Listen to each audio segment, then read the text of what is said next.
Wir haben nichts zu fürchten, außer wenn wir vergessen, wo wir herkommen.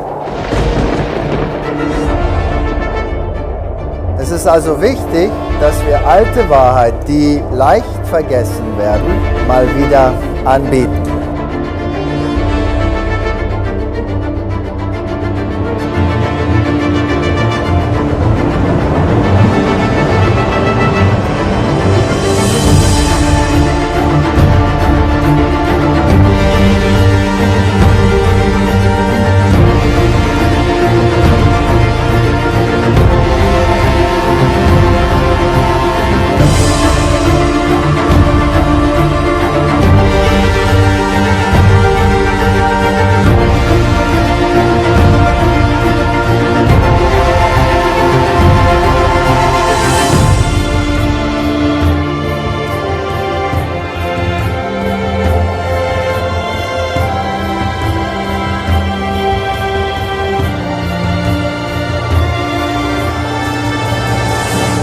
Das ist ein ernstes Thema und so müssen wir es auch ziemlich ernst behandeln.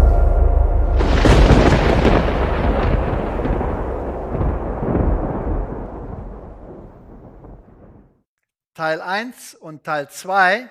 A parte 1 e a parte 2, na verdade, são só um estudo bíblico. Provavelmente se trata de um dos capítulos mais difíceis da Bíblia, visto de forma profética. Existem tantas interpretações e não é minha intenção jogar tudo que já foi dito sobre esse capítulo no lixo e trazer algo totalmente novo.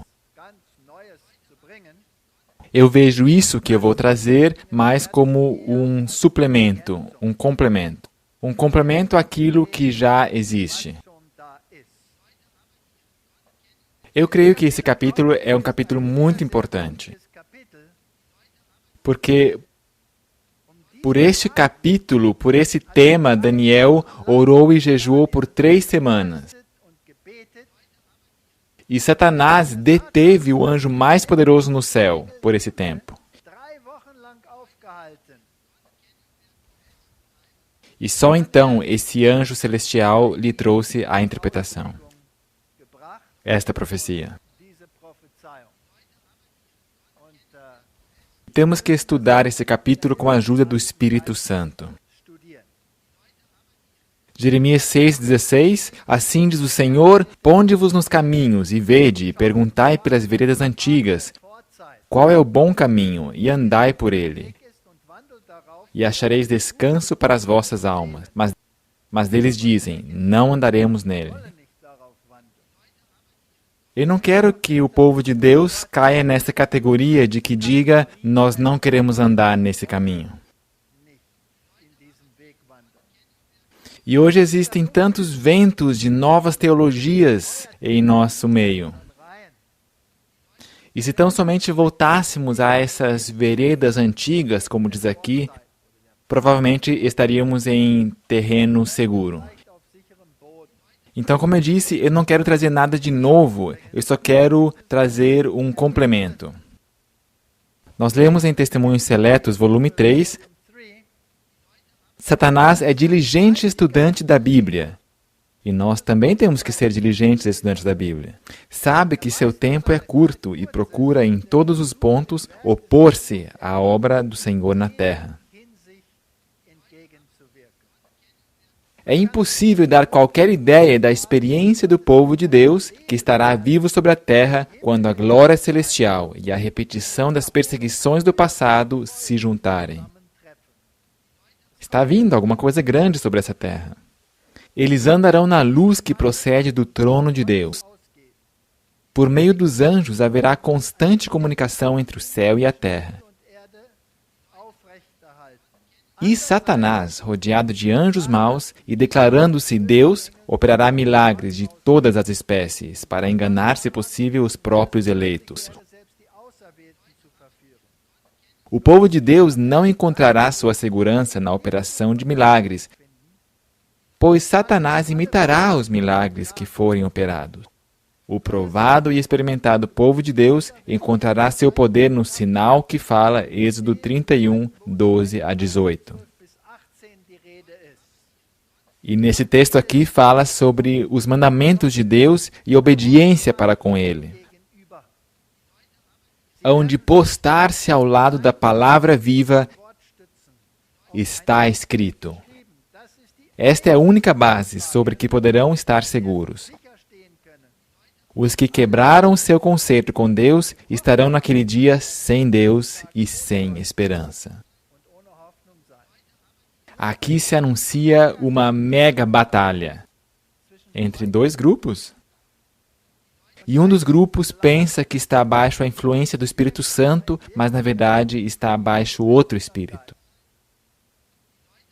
E o povo de Deus tem que apoiar-se sobre a palavra de Deus.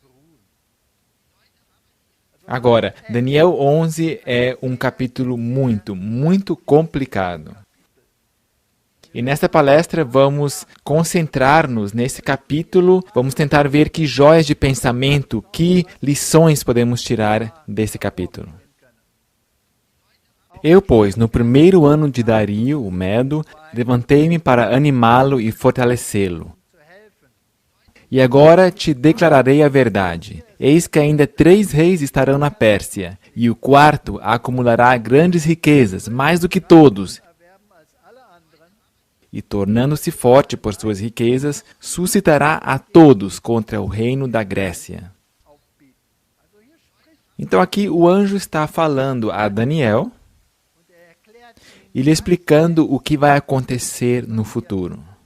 Mas esse capítulo vem depois do capítulo 7, depois do capítulo 8, depois de Daniel 9, 10.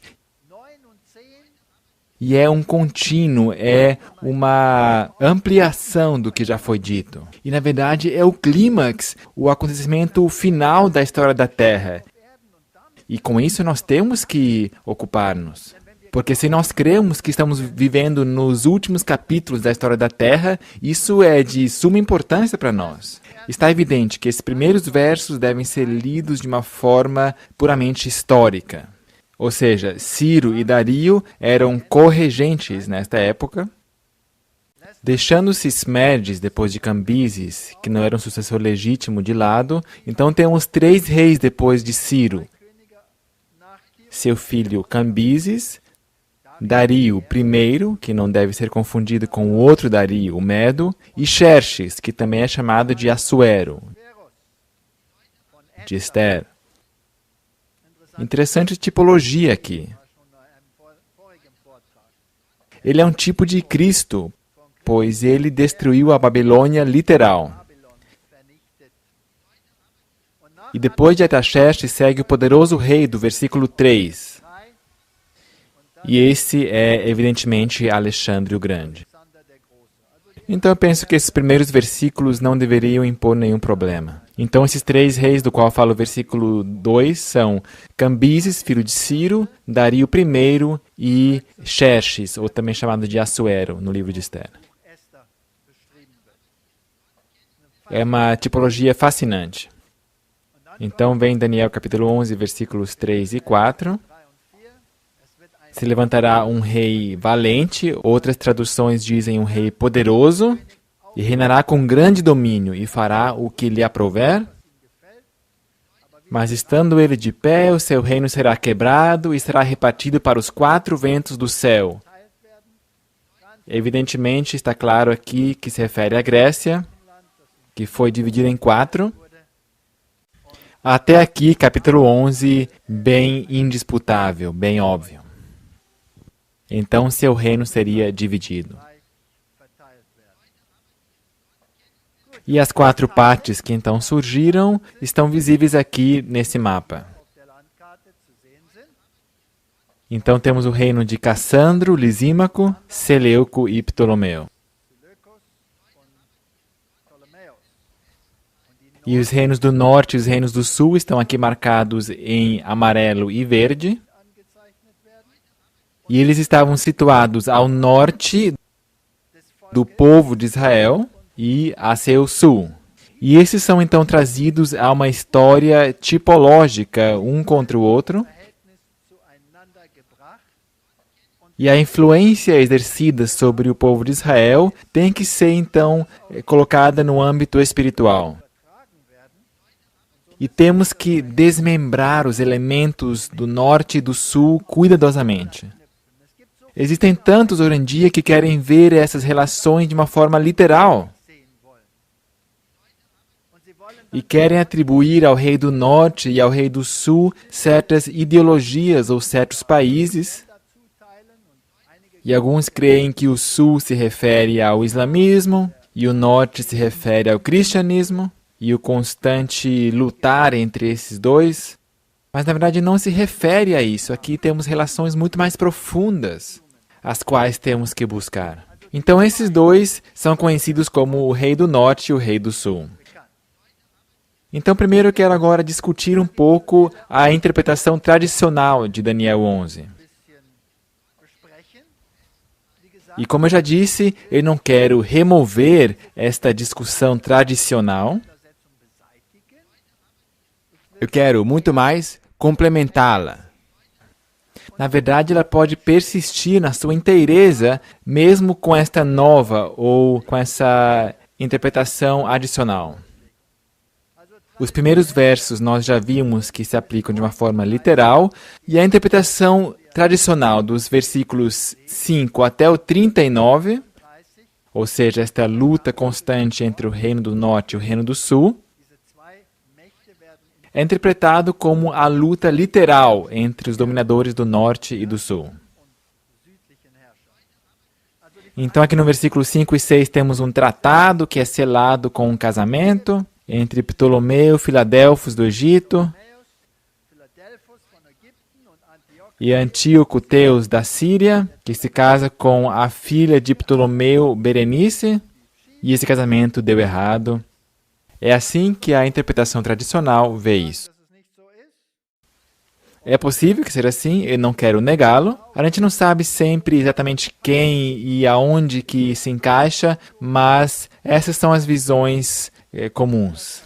O arranjo, então, foi um tiro pela culatra ao Berenice ser morta. O versículo 7 até o 15 mostra as lutas entre o reino da Grécia Norte e da Grécia Sul, até que no versículo 15 ou 16, Roma entra no cenário. A maioria dos interpretadores vê que Roma entra no versículo 15, mas alguns dizem que não, que estão no versículo 16. Eu não quero entrar aqui em muitos detalhes, mas se lemos o versículo 16 de Daniel 11, aqui diz: o que, pois, há de vir contra ele fará segundo a sua vontade, e ninguém poderá resistir diante dele.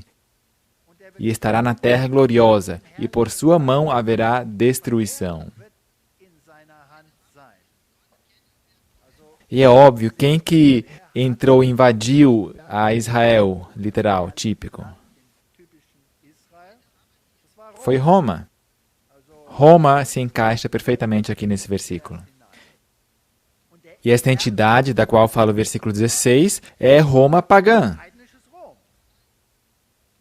Interpretado como Roma, esse reino, e Antíoco Epifânio estaria então advertindo de que estaria prestes a invadir a Roma, atacar Roma. Agora, Antíoco Epifânio é visto por muitos como o anticristo. O anticristo. O poderoso anticristo. Mas Antíoco Epifânio, na verdade, era um rei bem fraquinho. E ao ele querer atacar a Roma, atacando uma de suas províncias, o Egito, então vieram os romanos, cercaram-no e lhe falaram: se você conseguir sair desse cerco sem que você seja um rapaz bem bonzinho, você não vai existir mais. E ele capitulou, ou seja, seria um anticristo bem fraco se fosse um anticristo. Então não foi um anticristo. E Roma veio e dominou a Terra Gloriosa em 63 a.C., versículos 17 até o 30. Roma está aqui no poder, então. Segundo a interpretação tradicional, fala de intrigas romanas, versículo 17. Possivelmente é uma referência a Júlio César, Marcos Antônio, Cleópatra e toda a história que está envolvida. São os acontecimentos que querem ser enfiados aqui em Daniel 11. E diz o versículo 17: e dirigirá o seu rosto para vir com a potência de todo o seu reino, e com ele os retos. Assim ele fará e lhe dará uma filha das mulheres para corrompê-la. Ela, porém, não subsistirá nem será para ele. Então, nesse verso, alguns veem Júlio César, Cleópatra e Marcos Antônios. Esta, portanto, é a interpretação tradicional.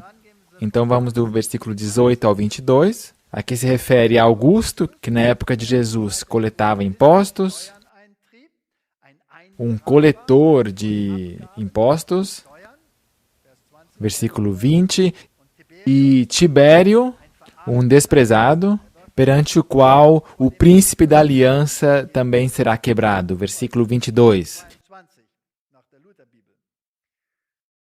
Então, isso se encaixa. Eu não quero mexer nisso. Parece se encaixar. Mas se exatamente é dessa forma, outras pessoas têm opiniões diferentes. Alguns comentaristas associam os próximos versículos, ou seja, até o 30, com negócios romanos, até a destruição de Jerusalém, por Tito. Alguns já introduzem o chifre pequeno no versículo 21, ou seja, segue a cadeia profética, como está em Daniel 7, por exemplo, que segue então os reinos, vem Roma pagã, e depois vem Roma papal, e assim se caminha pela história. Esse desprezado homem vil da transgressão, alguns veem aplicado às cruzadas, então já aplicam com antecedência aqui o papado. Ou seja, é bem complicado, então vem uma temática religiosa.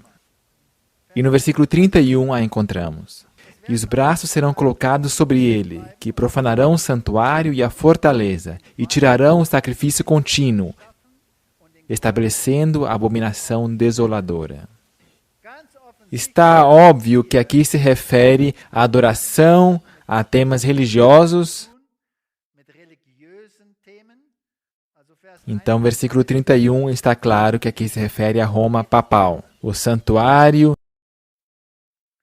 e a abominação desoladora são termos religiosos e se referem à ereção de um sistema falso de adoração que invalida o serviço de Cristo e que é aceito por todos, por aqueles que abandonam a Santa Aliança.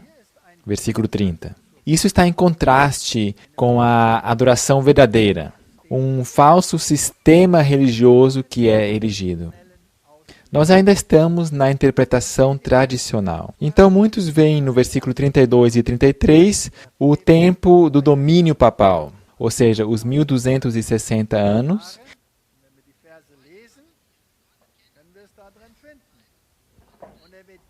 E aos violadores da aliança ele com lisonjas perverterá. Mas o povo que conhece ao seu Deus se tornará forte e fará proezas. Aqui temos essas intrigas papais para ganhar pessoas para si. E temos aqui esses que se opõem também à reforma. E os entendidos entre o povo ensinarão a muitos, todavia cairão pela espada, e pelo fogo, e pelo cativeiro, e pelo roubo, por muitos dias. Evidentemente, a perseguição da Idade Média, Inquisição, tudo que está relacionado com isso. Versículos 34 e 35, esse período de 1260 dias ano, do ano 538 até 1798, a reforma, serão ajudados com pequeno socorro, e muitos se ajuntarão a eles com lisonjas, ou seja, a reforma vem, e de repente esta reforma cresce, torna-se grande, mas a Bíblia diz, nem todos têm vestes brancas. Alguns deles são hipócritas. E alguns dos entendidos cairão para serem provados, purificados. Ou seja, Deus o permite que ideias falsas penetrem nas fileiras onde também está o seu povo, para que sejam purificados. Um peneiramento, uma purificação. E este rei fará, versículo 36, conforme a sua vontade, e engrandecer-se-á sobre todo Deus, e contra o Deus dos deuses falará coisas espantosas. Esse é o chifre pequeno, claramente. Tem os mesmos atributos, chifre pequeno. E será próspero até que a ira se complete, porque aquilo que está determinado será feito. Ou seja, a interpretação tradicional tem alguns pontos dos quais se pode dizer é isso, é isso. Mas entre esses pontos é meio insípido. Será que é esse rei ou será que é aquele rei? Será que é este evento ou esse? E como isso se relaciona com o tempo do fim? E por que é importante que o povo de Deus no final saiba, esse era o rei aqui, esse aqui era aqui esse evento? Se essas pessoas estão há séculos mortas? São boas perguntas que temos que lançar. Versículos 37 ao 39. E não terá respeito ao Deus de seus pais, nem terá respeito ao amor das mulheres. Ou seja, esse que se ergue em oposição. Estamos claramente no tempo de Roma papal aqui. Ele não se preocupa com aquilo que os pais ensinavam. E também não se preocupa pelo amor de mulheres. As mulheres são as igrejas e o amor de mulheres ensinos cristocêntricos. Ele não está interessado nesses ensinos. Na verdade, não se interessa em Deus algum, porque sobre tudo se engrandecerá. Mas em seu lugar honrará a um Deus das forças, das fortalezas. Este era o Deus Baal, o Deus das fortalezas. A esse Deus, a quem seus pais não conheciam, honrará com ouro e com prata e com pedras preciosas e com coisas agradáveis. E com auxílio de um Deus estranho agirá contra as poderosas fortalezas. Aos que o reconhecerem multiplicará a honra, e os fará reinar sobre muitos e repartirá a terra por preço. Historicamente, Roma o fez. Os estados vassalos de Roma recebiam terras. Roma traçou a linha e falou, isso aqui agora vai pertencer a você, Portugal. Isso que vai ser seu, minha filha, Espanha. E assim vamos dividir a Europa. E este país vamos destruir. Isso que vamos fazer assim e assado. E historicamente se encaixa isso. Mas agora eu quero inserir um outro aspecto. Esqueçamos por um momento a interpretação histórica. E outra vez, como eu já disse, eu não tenho nenhum problema com a interpretação histórica. E eu também não quero embaraçá-la ou esquartejá-la. Vamos deixar ela por um momento de lado com carinho. O conflito norte e sul como merismo. Este é um pensamento muito interessante. Jacques Ducan, em seu livro Os Segredos de Daniel, traz em seu livro uma visão interessante de que o conflito norte-sul, desde o versículo 5 até o 39, deve ser entendido como merismo. Nós já vamos explicar o que é isso. E a estrutura do conflito levaria, em última instância, a uma amalgamação, a uma fusão dos dois poderes, com uma intenção em comum, a destruição do povo de Deus. E o padrão que ele aqui reconhece é sul contra norte, porque existiam constantes brigas, lutas aqui, batalhas. E mesmo na visão tradicional, se reconhece aqui essas lutas de sul contra norte, norte contra sul. Mas aqui vem Jacques Ducan e fala, vamos ver de uma outra forma, vamos ver como um merismo. Então aqui nós temos sul contra norte, norte contra sul, sul contra o norte, ABC, e então o contrário. Norte contra o sul, sul contra o norte e norte contra o sul. Nós temos então dois aspectos aqui. E então do versículo 40 ao 45, o sul ataca o norte ao sul, AB, o norte, aqui então temos uma confusão total. Então o sul se alia ao norte, há uma síntese, seguida por uma vitória de Deus sobre as forças aliadas do mal. Então, nesta palestra, vamos nos deter sobre este ponto de vista. Então, nós não vamos nos preocupar exatamente qual rei é aqui, qual guerra é ali, mas nós vemos isto como uma só imagem geral, assim como Dukan o propõe. Ele não dá nenhum detalhe, mas eu vou ser um pouco descortês e vou oferecer alguns detalhes. Então, nós vamos concluir se encaixa ou não se encaixa. Mas esta ideia do merismo é fantástica. Nós temos, então, dois poderes. E os dois são contra Deus. Porque os dois são inimigos de Deus. O norte, Babilônia. O sul, Egito. Os dois constantemente reinavam sobre Israel. De forma literal. Na forma antitípica, também deveria ser assim. Então, aqui está essa pergunta. Se os dois são inimigos de Deus, o norte e o sul, então eles têm que ter um chefe em comum. Concordam? Não faz sentido? E quem seria, então, esse chefe em comum?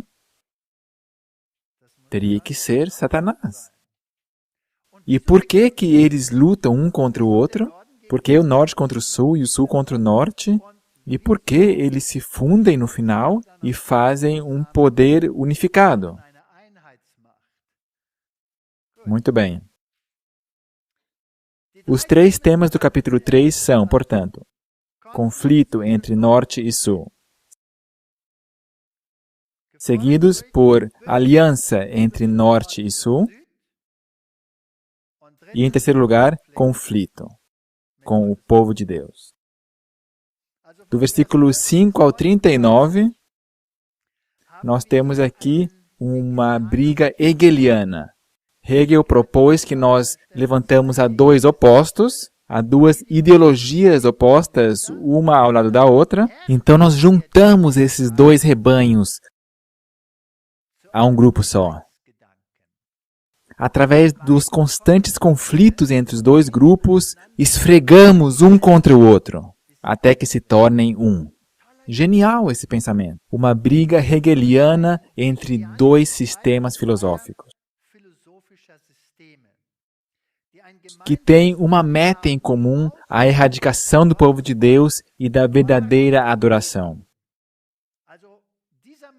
E esse merismo, então, explica o porquê dessas constantes brigas entre dois partidos que deveriam estar do mesmo lado. Então, o que é o merismo? O merismo consiste de dois elementos em contraste, em oposição, que juntos compõem um todo. E existem muitos exemplos de merismos na Bíblia. Aqui estão alguns exemplos bonitos. Salmo 89, 11 e 12. Teus são os céus, e tu é a terra, o mundo e a sua plenitude, tu os fundaste. Então aqui está bonito esse merismo. No extremo temos os céus, no outro a terra, e tudo que está entre os dois pertence a Deus. É o merismo. Mais um. E é também um paralelismo. O norte e o sul, tu os criaste. Tabor e Hermon jubilam em teu nome. Então aqui também, dois extremos, norte e o sul. E o pensamento é, tudo que está entre o norte e o sul é governado por Deus. Então, dois contrastes formam um pensamento. Em Ezequiel, capítulo 21, versículo 3, também tem outro bonito. E dize a terra de Israel, assim diz o Senhor, eis que eu sou contra ti, e tirarei a minha espada da bainha, e exterminarei do meio de ti o justo e o ímpio. E por isso que hei de exterminar do meio de ti o justo e o ímpio, a minha espada sairá da sua bainha contra toda a carne, desde o merismo, sul, até o norte. Tudo entre o sul e o norte. Deus é o Criador do universo E ele reina céus e terra. Merismo. É desse jeito que é o merismo. Daniel 11, versículo 27. Também estes dois reis terão coração atento para fazerem o mal, más intenções. Esses dois reis, o rei do norte e o rei do sul, que tipo de intenção tem os dois? Más intenções. Eles estão sentados à mesma mesa e falam mentiras, mas não prosperará porque ainda haverá o fim no tempo determinado. Então, apesar deles lutarem um contra o outro, aonde eles estão sentados? Numa só mesa, e eles tomam conselho e falam mentiras. Então, os dois são inimigos, e atrás dos bastidores, temos aqui um efeito hegeliano.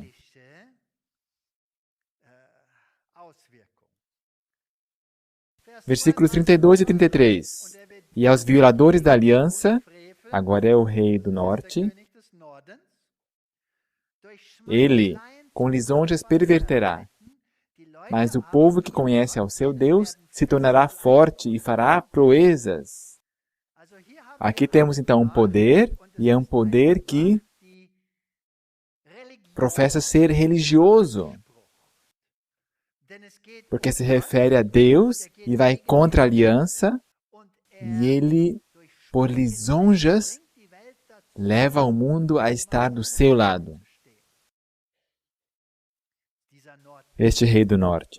Mas existem pessoas que são contra ele, e essas são pessoas que conhecem ao seu Deus.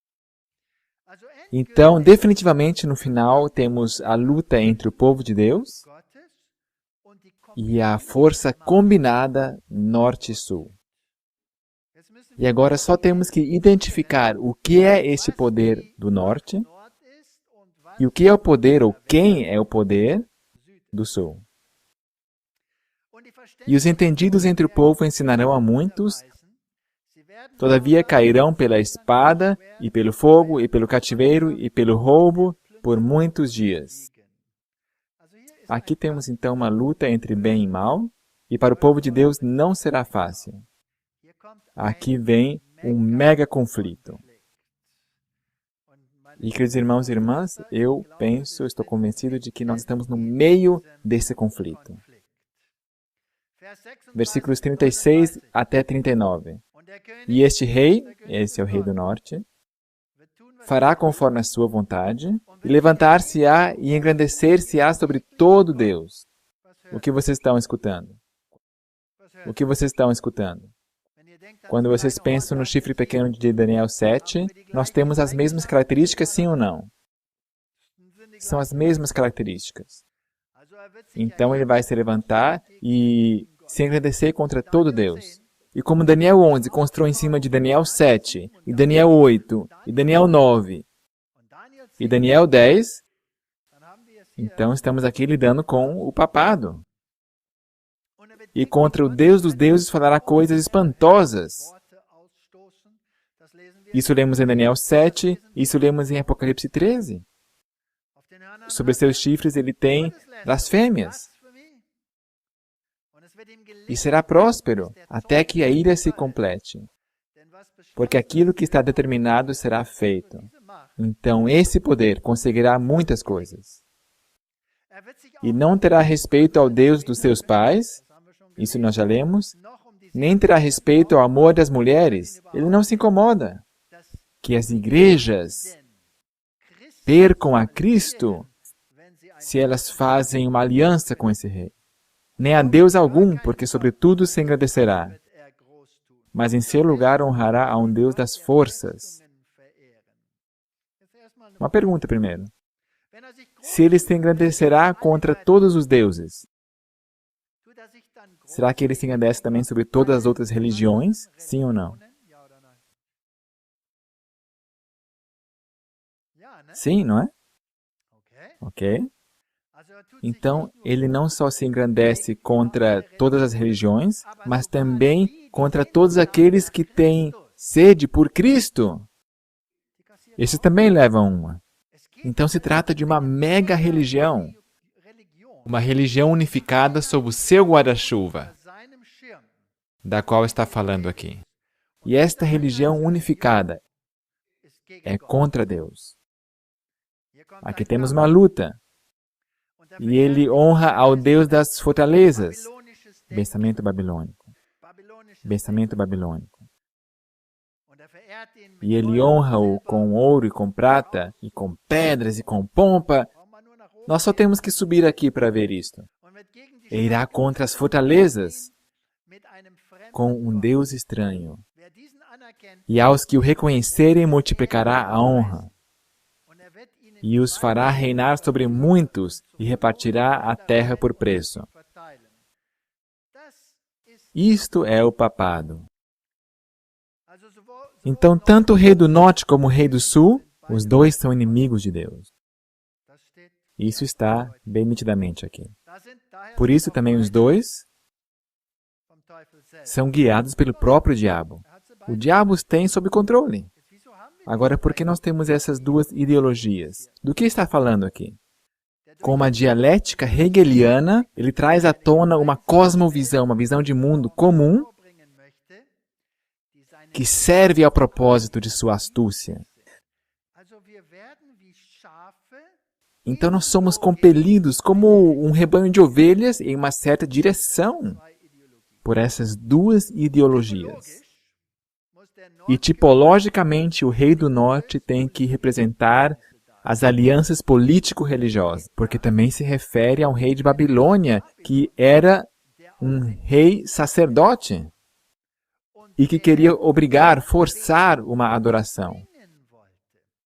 Nós só temos que olhar para Daniel. Ele foi trazido de Jerusalém à Babilônia e enfiaram ele logo na universidade, onde ele aprende essa teologia. A sua comida deveria mudar, todo o seu estilo de vida deveria mudar, tudo que ele trouxera de Jerusalém tinha que sair da cabeça. Daniel protestou. Então, revisando mais uma vez, tipologicamente, o rei do norte tem que representar as alianças político-religiosas, que querem prescrever um certo modo de adoração ao povo de Deus. Vocês vão adorar a Deus desta forma, da forma como eu o estou ditando. Este é o rei do norte.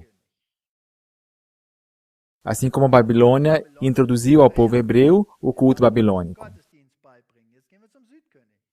Agora vamos ao rei do sul. Geograficamente, Egito. Agora temos que pensar, o que aconteceu ali no Egito? No Egito estiveram os judeus, o povo de Israel. Eles foram escravos. Eles podiam servir ao seu Deus, mas só dentro de uma certa moldura, de certos limites. O que aconteceu aqui? O povo do Egito que escravizou os hebreus se recusava a reconhecer Jeová ou a liberdade religiosa. Então o rei do sul diz, eu não conheço a Javé, também não vou obedecê-lo. Mas ele nunca tentou forçar os israelitas a adorar os deuses egípcios. Ele deixou esta liberdade a eles. Os motivos do rei do sul, portanto, eram seculares. Ele queria ter escravos, ele queria ter trabalhadores, deveriam obedecê-lo. E a motivação do rei do norte era mais religiosa, político-religiosa. Portanto, duas ideologias. Uma mais secular e a outra mais religiosa. Destruição vem do norte. Então, aonde nesse jogo, nessa batalha final, está escondido o perigo? Nos dois, porque os dois são inimigos de Deus, mas no jogo final, a destruição vem do norte. E disse-me o Senhor, do norte se descobrirá o mal sobre todos os habitantes da terra. Diz Jeremias. Tipologicamente, a destruição literal de Jerusalém veio do norte. Fugi para a salvação vossa, filhos de Benjamim, porque do lado do norte surge o mal e uma grande destruição. Jeremias 6:1. Jeremias 10:22. Eis que veio uma voz de rumor, grande tremor da terra do norte. para fazer as cidades de Judá uma assolação. Então, o grande perigo está no norte. O povo de Deus tem que ver esses dois poderes como inimigos, porque eles estão sentados junto a uma só mesa e têm um alvo em comum de destruir o povo de Deus. Versículo 2 de Jeremias 47, eis que se levantam as águas do norte. Então os povos são influenciados pelo pensamento do norte, não pela forma de pensar do sul, no fim dos tempos. Jeremias 50, versículo 3, porque subiu contra ela uma nação do norte, que fará da sua terra uma solidão, e não haverá quem nela habite. Tanto os homens como seus animais fugiram e se foram. Então, o alvo do rei do norte é a destruição total de Jerusalém. Então, quando olhamos para o lado típico, ou seja, literal, Jerusalém foi destruída, mas sobrou um remanescente. E isso é importante. Tivemos ali um resto. Vamos dar uma olhada aqui no mapa.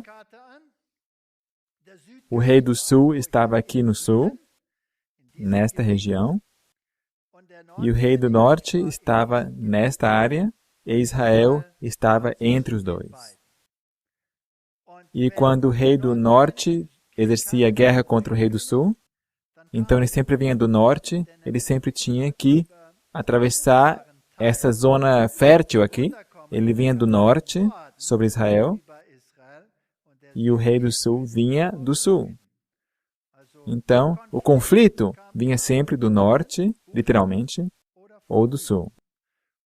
Isto é agora usado como merismo para nos contar o que vai acontecer no fim dos tempos. Jeremias 46, versículo 10.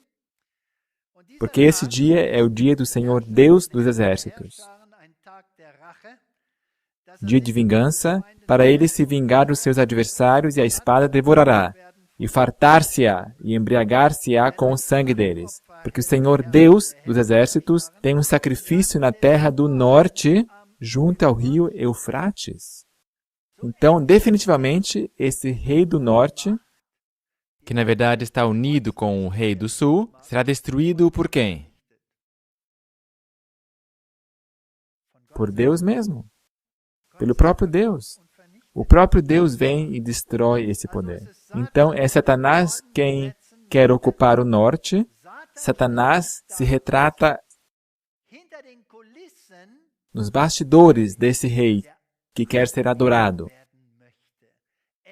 Ele quer estar no norte. Mas o verdadeiro Deus também vem do norte. E agora fica quente. Ele quer receber adoração, algo que só pertence a Deus. E na mitologia de Canaã, o deus Baal morava no norte, mas o verdadeiro norte, o direito de adoração, só pertencia a Deus. Isaías 14, versículos 12 e 13. Como caíste desde o céu, ó estrela da manhã, filha da alva? Como foste cortado por terra, tu que debilitavas as nações. E dizias no teu coração, eu subirei ao céu, acima das estrelas de Deus exaltarei o meu trono. E no monte da congregação me assentarei nos lados do norte. Então, aonde está o trono de Deus? O trono de Deus está no norte, e norte equivale à adoração verdadeira. Satanás diz, mas eu quero possuir o norte. Eu quero receber verdadeira adoração. Então aqui está um falso norte e um verdadeiro norte. O rei de Daniel 11:34, diz o professor Martinho Lutero, se refere nitidamente ao Papa. Esta era a interpretação da Reforma. Nós, portanto, não estamos descarrilhados se, como remanescente, como resto, nós também temos a mesma interpretação. Aquele que sem intimidação lança os seus decretos, assim como o sol está sobre a lua, assim também o Papa está sobre o príncipe. Não o príncipe, mas o Papa é o príncipe, pois o príncipe beija como um vassalo os pés do Papa. O último se põe contra as escrituras sagradas, como diz Daniel, contra o Deus dos deuses. Interpretação da Reforma. Outros tiranos perseguiram o povo de Deus em ignorância, mas este o faz conscientemente. Enquanto ele chama a Escritura Sagrada de Palavra de Deus, ele na verdade quer dominar sobre ela. Portanto, ele pode ser denominado de Deus terreno. Em 2 Tessalonicenses é evidente de que ele é o homem do pecado e o filho da perdição que se levanta contra tudo que é Deus ou culto, a tal ponto que ele se senta no templo de Deus e pretende ser o próprio Deus. Martinho Lutero. Não é fácil como pecador privado e perdido, que ele aqui é chamado de homem do pecado e filho da perdição? É a entidade pública que arrasta as pessoas ao pecado e à destruição. Portanto, ele faz uma aliança contra aqueles que se levantam contra a aliança divina. Martinho Lutero, portanto, eu penso que você acertou na mosca. Martinho Lutero vai tão longe que disse o seguinte: se você não lutar de todo o coração contra o governo profano do Papa, você não pode ser salvo. Você não pode ser salvo. Quem encontra prazer na religião e no culto papal, perderá a salvação ao mundo por vir. Se você rejeitar o papado, você tem que estar preparado para aceitar todos os perigos e mesmo perder a sua vida. Mas é muito melhor aqui nessa terra estar exposto a tais perigos do que permanecer calado. Enquanto eu viver, eu quero expor perante meus irmãos a ferida e a praga babilônica, temendo que se eu não o fizer, muitos de nós, como os demais, caiam em apostasia. Ok, esse era Martinho Lutero. Vamos, portanto, ao Adventismo. E nós perguntamos os pioneiros, como é que vocês interpretavam esse rei do norte? Porque hoje em dia existem ideologias esquisitas, mas eu prefiro permanecer ali onde estava o candeeiro de Deus. E eu creio que esse candelabro de Deus estava na Reforma, e eu creio que o candelabro de Deus também estava no movimento do Advento. Os pioneiros do Adventismo chegaram, através de estudo bíblico profundo, à conclusão de que, no final, o poder descrito por Daniel 11 representa o papado. Somente Uriah Smith tentou dar uma outra interpretação, e ele propôs que seria a Turquia. Então veio James White, Tiago White, e corrigiu ao pastor Uriah Smith. Isso é o que ele escreveu. O irmão Smith apresentou uma bonita palestra sobre Daniel 11, e a sua interpretação parece plausível. Mas se o ferro das pernas e o ferro dos pés representam a Roma, e se o animal terrível e espantoso em Daniel 7 e o chifre pequeno representam a Roma, e se o pequeno chifre em Daniel 8, que se torna muito grande, representam a Roma, então também o rei do norte é Roma. Irmãos, essas são 4 profecias paralelas, cujo alcance é até a vinda do nosso Senhor. O interessante é que Tiago White recebe uma na telha da senhora White. Ele reclama por ele ter dito isso. Mas ela não o repreende pelo conteúdo do que ele disse, mas pelo lugar onde ele disse. Ela diz que ele deveria ter discutido isso pessoalmente com ele. E o irmão Smith poderia ter dito, irmãos e irmãs, realmente eu estava errado, não é assim como eu disse. Portanto, esta é a visão correta, é a interpretação dos pioneiros. O rei do norte é o papado. E Louis Ware, eu respeito muito os seus escritos, ele diz: se nós consideramos que essa profecia de Daniel é uma conclusão certeira das profecias anteriores a ela, então reconhecemos quão significativa ela é. Todas as profecias anteriores de Daniel encontram nesse capítulo o seu clímax. Ele recebeu esta profecia depois de ele ter jejuado por 3 semanas para compreender melhor o que ele tinha visto anteriormente. Por um momento, eu gostaria de dizer algo diferente. Por 3 semanas, ele orou e jejuou. E por 3 semanas, ele não recebe nenhuma resposta. E se nós lermos Daniel 10, nós vamos ver o que aconteceu ali. O anjo Gabriel fala a Daniel: ao você começar a orar, eu vim. Mas o príncipe estava reinando aqui. Ele me reteve por 3 semanas. 21 dias. Quem será que era esse príncipe que reteve o anjo mais poderoso que estava no céu nessa época? Quem era?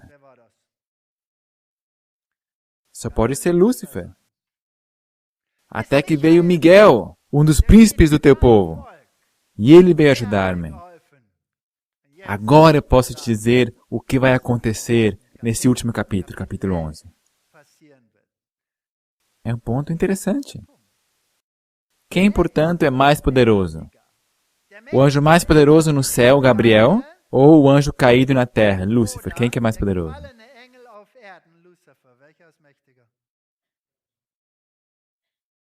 Lúcifer é mais poderoso. Porque se Gabriel fosse mais poderoso, ele simplesmente teria enxotado Lúcifer e teria ido a Daniel. Mas ele não conseguiu. Porque Lúcifer, ao cair do céu, ele perdeu a sua posição, porém não o seu poder. Só existe um outro poder que é mais poderoso que Lúcifer. E esse poder é o próprio Deus. Por isso que Miguel teve que vir e trazer a ajuda necessária. E ao reconhecermos isso, podemos entender por que não pôde vir um outro anjo. Lúcifer não podia ser vencido por um Gabriel ou algum outro anjo. Ele é mais poderoso. A segunda força mais poderosa no universo é Lúcifer. Que presunção quando nós, como seres humanos, pretendemos poder expulsar, enxotar o diabo, como os carismáticos o fazem. Que arrogância! Nem o próprio Gabriel estava a essa altura. Nem Gabriel. Se nós não tivermos Miguel, o nosso príncipe ao nosso lado, não temos nenhuma chance. Nenhuma chance. E só Miguel pode vencê-lo. Só Miguel pode nos salvar. Portanto, Miguel tem que ser o quê? Tem que ser Deus. Tem que ser Jesus Cristo. Então ele continua dizendo que Daniel recebeu esta visão depois de que ele jejuou e orou por 3 semanas pedindo mais luz. Portanto, fica claro que nós só vamos compreender esse clímax do rei do norte em Jerusalém quando estudamos essa profecia à luz dos capítulos precedentes. Portanto, isso é bem importante. Satanás não quer saber o que vai acontecer com o rei do norte, porque ele definitivamente é o rei do norte, mas ele tem uma pessoa através da qual ele atua.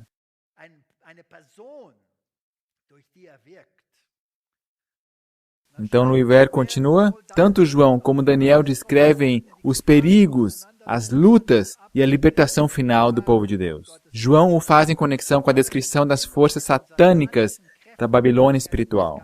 Daniel faz em conexão com o rei do norte. E se o rei do norte faz a mesma obra que o papado, somente pode haver uma conclusão. O rei do norte é o papado.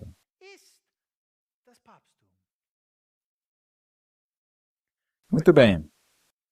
Agora queremos dar uma olhada pelo ângulo tipológico. A tipologia é tão fantástica. A tipologia é tão tangível. É fantástica. É maravilhosa. E nós temos uma tipologia fantástica desta luta final entre o povo de Deus e o rei do norte, na tipologia do príncipe e do rei de Tiro. Porém, os dois não são o mesmo. Temos que diferenciá-los bem. Vamos ver isso. Tiro, o seu principado e o seu rei, são um modelo tipológico para o último conflito cósmico. Ezequiel 28, versículo 2. Filho do homem, dize ao príncipe de Tiro, assim diz o Senhor Deus, porquanto teu coração se elevou e disseste, eu sou Deus, sobre a cadeira de Deus me assento no meio dos mares. O que vocês estão escutando aqui? Não é a mesma coisa que encontramos em Apocalipse 13? E não passas de homem e não és Deus, ainda que estimas o teu coração como se fora o coração de Deus. Então temos aqui um tipo, temos um príncipe de Tiro, um homem, e ele se iguala a Deus. Antítipo, temos que ter um príncipe no fim dos tempos, que no meio dos mares, ou seja, dos povos, se quer igualar a Deus. Muito bem. Capítulo 26, verso 7, porque assim diz o Senhor Deus, eis que eu, desde o norte, trarei contra Tiro a Nabucodonosor, rei da Babilônia, o rei dos reis, com cavalos e com carros e com cavaleiros e companhias e muito povo. Portanto, esse Tiro típico será definitivamente destruído, engolido por este rei do norte, Babilônia. O homem da iniquidade tem as mesmas pretensões que o príncipe de Tiro.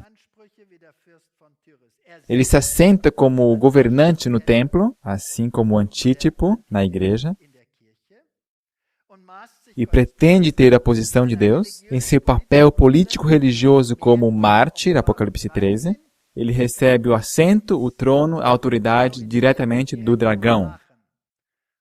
Portanto, o dragão lhe dá o seu poder e o seu trono e a autoridade para reinar sobre os povos. Portanto, aqui temos um homem, um rei humano, mas atrás dele está o dragão, que é Satanás. Agora, mais uma coisa que é interessante. Tiro também representa um poder econômico, porque os fenícios eram comerciantes e navegadores. E se lemos Apocalipse 18, ali lemos sobre comércio e navegação, sobre propriedades econômicas. A marca da besta também é introduzida num patamar econômico. Você não pode comprar e não pode vender. 2 Tessalonicenses 2, 3. Ninguém de maneira alguma vos engane, porque não será assim sem que antes venha a apostasia e se manifeste o homem do pecado, filho da perdição, e se levanta contra tudo que se chama Deus ou se adora. Portanto, aqui o contexto é nitidamente adoração, de sorte que se assentará como Deus no templo de Deus, querendo parecer Deus. É a mesma coisa que fez o príncipe de Tiro, sim ou não? A mesma coisa. Portanto, temos um tipo, príncipe de Tiro, temos um antítipo ou sombra, que é o papado. E a besta, Apocalipse 13, 2, que eu vi, era semelhante ao leopardo, e os seus pés como os de urso, e a sua boca como a de leão. Portanto, aqui vemos um conglomerado de Daniel 7. Ele tem todas essas características da forma de adoração da Medopérsia, de Roma, da Grécia. A sua ideologia é composta por ideologias pagãs. E o dragão deu-lhe seu poder, o seu trono e grande poderio. Portanto, atrás desse príncipe terreno está um outro poder, o poder do dragão, Lúcifer. Atrás do príncipe de Tiro está um outro poder, um rei. E ele se assenta num templo, esse poder do final dos tempos. Ele está sentado lá, mas essa posição pertence a Deus. Está sentado no trono, que está no norte, porque Ezequiel descreve como o trono vem do norte. O seu reinado, portanto, também se encontra no norte. Portanto, estão perante o trono de Deus e o servem de dia e de noite. E o que se assenta no trono irá estender a sua tenda sobre eles. Portanto, o Deus verdadeiro também está sentado no norte. Portanto, nós temos dois reis do norte aqui. Apocalipse 13, versículo 1. E vi subir do mar uma besta que tinha 7 cabeças e 10 chifres, e sobre seus chifres 10 diademas, e sobre as suas cabeças um nome de blasfêmia. Wesley diz claramente, esta besta é o Papa que levantou seu poder há 600 anos e ainda permanecerá por um certo período de tempo. A ele e a ninguém mais se aplica todo esse texto. Cada ponto e cada detalhe em oposição ao reino de Deus. Portanto, estamos sobre a base da reforma. Alô? Os reformadores disseram isso, nós também dizemos o mesmo hoje. Esta besta existe no presente, não é passado, porque Roma existe agora, diz o reformador Wesley. Muito bem, agora vamos comparar na tipologia de Tiro o príncipe com um rei. Comecemos com o príncipe. O principado mencionado por Ezequiel, na época em que ele fez esta profecia, era Etbaal, que era o pai de Jezabel. Não é fascinante isto? O pai de Jezabel, que se casou com o rei israelita Acabe e que mergulhou todo o povo no culto a Baal. Aqui temos um tipo.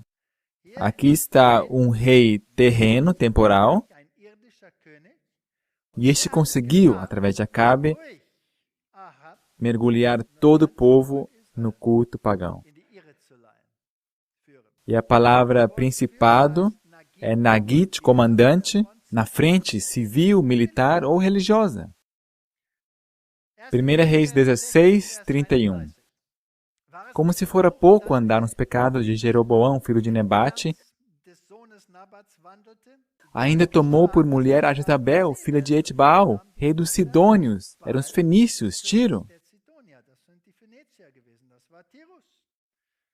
Etbaal era o rei.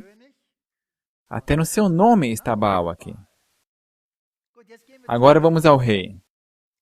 Ezequiel 28, versículo 12. Filho do homem, levanta uma lamentação sobre o rei de Tiro. Antes era o príncipe, agora é o rei. Portanto, um nível mais alto. Assim diz o Senhor Deus, tu eras o selo da medida, cheio de sabedoria e perfeito em formosura. O quê? Rei, Meleque. Rei, real. Então diz a Bíblia, estiveste no Éden, no jardim de Deus. Eras perfeito desde o dia em que foste criado, até que se achou iniquidade em ti. Portanto, quem que é o rei de Tiro? Satanás. Satanás.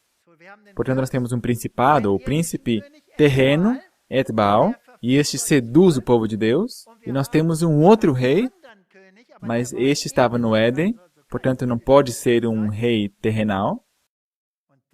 E este seduz toda a humanidade, mas ele era perfeito, era um ser caído. Portanto, nós temos o mesmo que em Apocalipse, na tipologia.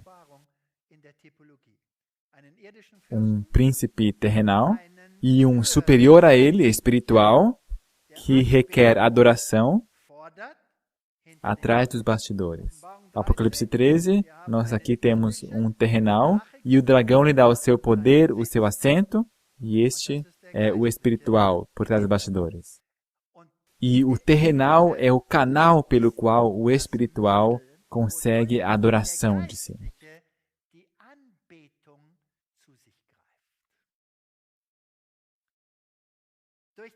Na multiplicação do teu comércio, encheram o teu interior de violência.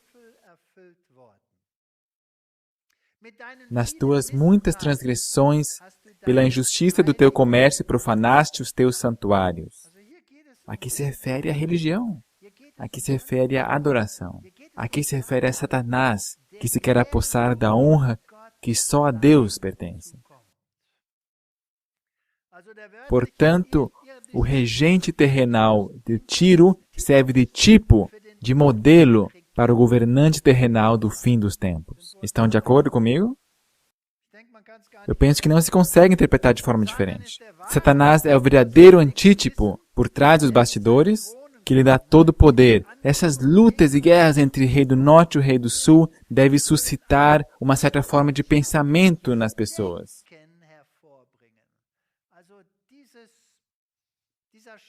Esta luta entre norte e sul é um método para levar as pessoas a tal ponto que adorem o errado. É interessante. Que une os dois partidos em sua oposição a Deus. Satanás quer total submissão e adoração. O rei do norte é um caminho à adoração de si mesmo, de Satanás.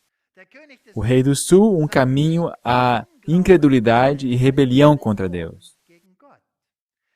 O rei do norte, em primeiro plano, é a Babilônia literal, o modelo para a Babilônia antitípica do fim dos tempos, na qual todas as religiões estão fundidas baixo a direção do papado, e os reis do mundo irão prostrar-se perante esse sistema, irão render-lhe o seu poder, e assim surge uma besta político-religiosa que é guiada por uma mulher, a igreja. Certo? Muitos declaram que o rei do sul é o islamismo. O rei do sul pode ser o islamismo, sim ou não? Não, não pode ser o islamismo. Não pode. Porque o islamismo está para adoração, para culto. Portanto, tem que ser incorporada na família das novas religiões, das religiões mundiais. Baixo o poder do rei do norte. Portanto, quem seria este rei do sul? Muito bem, vamos a Apocalipse 17, onde isto é descrito, onde os reis do mundo dão o seu poder a esta besta. Verso 3, e levou-me em espírito a um deserto, e vi uma mulher assentada sobre uma besta de cor escarlata, que estava cheia de nome de blasfêmia, e tinha 7 cabeças e 10 chifres. Portanto, aqui está descrita esta besta do fim dos tempos, esta forma de reinado. E esta mulher dirige este animal, ele prescreve como deve andar, esse poder político-religioso. E a mulher estava vestida em púrpura e em escarlate, nós já conhecemos isto. Verso 5, na sua testa estava escrito o nome mistério, a grande Babilônia, a mãe das prostituições e abominações da terra. E o anjo me disse, por que você se admira? Eu te direi o mistério da mulher e da besta. Portanto, no final, todos vão estar submissos a esse rei do norte. O rei do sul incorpora, portanto, o quê? Se o rei do norte representa o aspecto religioso, em todas as suas formas, em todo o mundo, seja islamismo, ou hinduísmo, ou budismo, ou seja o que for, o rei do sul tem que representar humanismo, evolucionismo, ateísmo, secularismo e existencialismo. Agora ficou interessante. Porque se nós contemplamos isto, porque se a gente considerar bem que todos têm o alvo de eliminar a Deus e ordenar a terra puramente baseado em sabedoria humana, e esses conceitos são, de uma forma ou de outra, procedentes de jesuítas. Por exemplo, Voltaire, Descartes, Teilhard de Chardin e inúmeros outros que introduziram esses pensamentos no mundo. Então, o que está acontecendo aqui? Aqui nós temos uma ideologia anti-Deus, é levada ao mundo por jesuítas. Faz sentido? Por exemplo, existencialismo. Atitude filosófica em contraste com o racionalismo e empiricismo. O existencialismo dá ênfase a posição única do indivíduo, onde a própria pessoa é responsável pelas suas decisões e seu destino. Portanto, esta cosmovisão diz, somente eu sou responsável para onde vai a viagem da minha existência. Eu decido por mim mesmo o que é moralidade, o que é certo e errado. Esta ideologia vem dos jesuítas, por pessoas como Descartes. Portanto, a ideologia, a filosofia do Rei do Sul é combinada secretamente numa mesa junto com o Rei do Norte, e estas ideologias são enviadas ao mundo. Nesse momento estamos vivendo entre domínio do Rei do Sul e definitivo domínio do Rei do Norte. O general espanhol Franco, e este era um que conhecia o sistema por dentro, ele diz, a nossa guerra não é uma guerra civil, mas uma cruzada. Sim, a nossa guerra é uma guerra religiosa. Nós que lutamos somos soldados de Deus, quer cristãos, quer muçulmanos, e nós não lutamos contra pessoas, mas contra ateísmo e materialismo. Fascinante. Este insider, este conhecedor, este maçom, filho da Igreja Católica, diz, nós lutamos contra a ideologia do Rei do Sul. Mas nós, na verdade, fundamos esta ideologia do Rei do Sul nós mesmos. Vocês entendem o que eu digo? Muito bem, vamos um pouquinho mais longe. Mais uma tipologia. Então nós temos o rei de Tiro e o príncipe de Tiro, o antítipo disso. O rei que tem o seu trono em Roma, sobre as 7 colinas. E o dragão que está por trás dele. Aqui temos mais uma tipologia entre o norte e o sul, literal, onde o rei do sul, na época em que a Babilônia surgiu, Faraó Neco, e Nabucodonosor era o rei do norte, literal. Segunda Rei 23, 29. Nos seus dias subiu Faraó Neco, rei do Egito, contra o rei da Assíria. Isso não pode estar traduzido corretamente. Portanto, eu tomo aqui para minha ajuda a nova versão King James. Eu poderia usar também a nova versão internacional. Eu relutaria, mas nesse texto aqui daria certo. Ao encontro do rei da Síria. Isso é o certo, não contra. Então, tipologicamente, o que aconteceu aqui? O rei do sul, Faraó Neco, veio ajudar o rei da Síria, porque havia uma rebelião do rei da Babilônia. Babilônia tinha crescido e se tornado mais forte que o rei da Síria. Mas com a ajuda do rei do sul, a Síria queria vencer a Babilônia. O rei Josias de Israel raciocinou, bem, eu não quero que Babilônia chegue ou permaneça no poder, porque os profetas já estão gritando que nós vamos ser destruídos por Babilônia, portanto queremos detê-la. Então, o rei Josias morreu nesta luta. Então, definitivamente, o rei do norte, Babilônia, vence o rei do sul, o Egito, e acontecem lutas, batalhas reais. São sombras que se aplicam ao final dos tempos. Nós não precisamos ler todos os textos. As crônicas são interessantes. Neco II, o ascendente ao trono Nebo, herda uma guerra contra a Babilônia, na qual o Egito apoia a Assíria. E isto é a história. Da forma como a New King James o traduz, está correta. Então temos uma intervenção na Palestina, e o rei Josias morre neste conflito.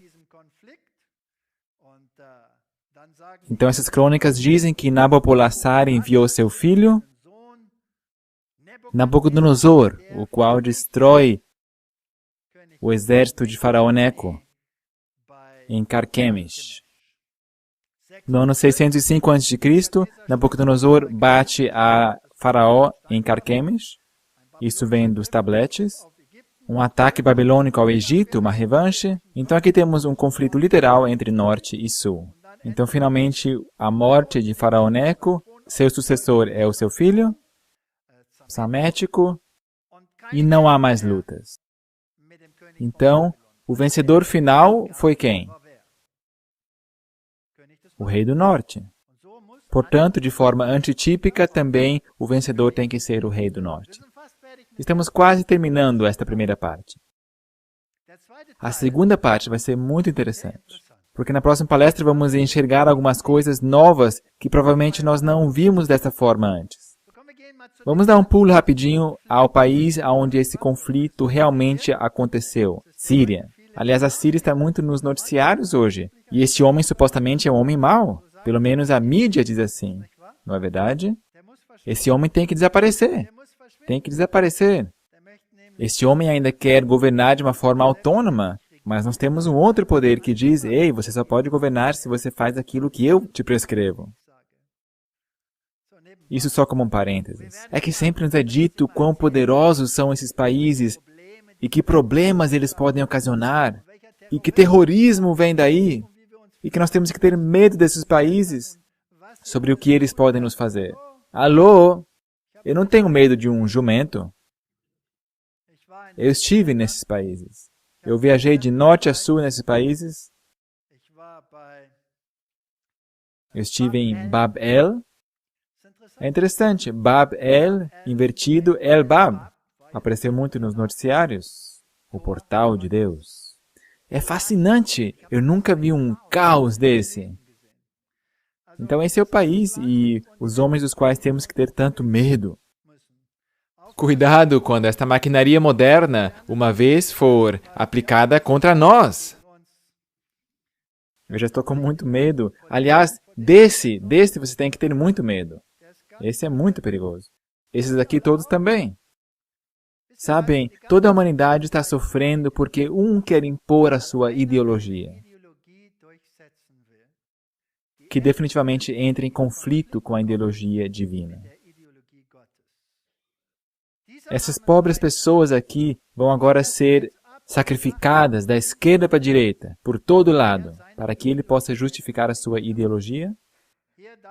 Aqui aconteceu a batalha de Faraó Neco contra o rei da Babilônia. E aqui foi destruído o rei do sul literal, ou pelo menos amansado. Aqui está o monumento e aqui a universidade está fazendo escavações. O rei do norte típico, portanto, venceu o rei do sul típico. Um pouco antes da Babilônia começar o seu ataque contra a Jerusalém literal. Vocês sabem o quê? Eu estou convencido de que nós estamos aqui. Essas condições que dominavam no mundo, onde tínhamos liberdade religiosa, onde tínhamos liberdade de pensamento, onde nós podíamos decidir por nós mesmos a quem servir, onde podíamos falar da forma que estamos falando agora, esse tempo passou. Eu penso que o rei do sul agora vai retroceder perante o rei do norte. Estamos bem no fim. Eu penso que estamos começando a entender um pouquinho dessa profecia de Daniel 11. Para que não sejamos enganados por esta uma ideologia hegeliana ou pela outra ideologia hegeliana. Porque as duas têm a sua mira em nós. E não se equivoque, os dois têm a sua influência sobre o povo de Deus. Os dois. E é muito perigoso. Eu só quero dar um exemplo. Ideologia do rei do sul, evolução. Influência sobre o povo de Deus, sim ou não? Será que existem pessoas entre nós que dizem que nós descendemos de lodo? E que uma força mística juntou tudo, sim ou não? Com certeza. Sabe e entende, desde a saída da ordem para restaurar e para edificar a Jerusalém, até o Messias, o príncipe, haverá 7 semanas e 62 semanas. As ruas e o muro se reedificarão, mas em tempos angustiosos. Então aqui se refere ao tempo em que Roma apareceu. Portanto, o rei do norte e o rei do sul, na época de Babilônia. Depois temos o mesmo conflito, Roma se torna o novo rei do norte, e o santuário e o príncipe são destruídos. Tipologicamente, para nós, muito comovedor. Na segunda parte, vamos então aos detalhes do conflito derradeiro, final. Este é fascinante. Fascinante. Aqui vamos ver exatamente como uma ideologia supera a outra e quem, na verdade, está por trás das duas ideologias. Vamos orar. Querido Salvador, por favor, ajude-nos ao nós estudarmos o capítulo 11, com todos os seus conflitos e seus merismos complexos, para que possamos compreender o que nos espera e dê-nos sabedoria divina, em nome de Jesus. Amém.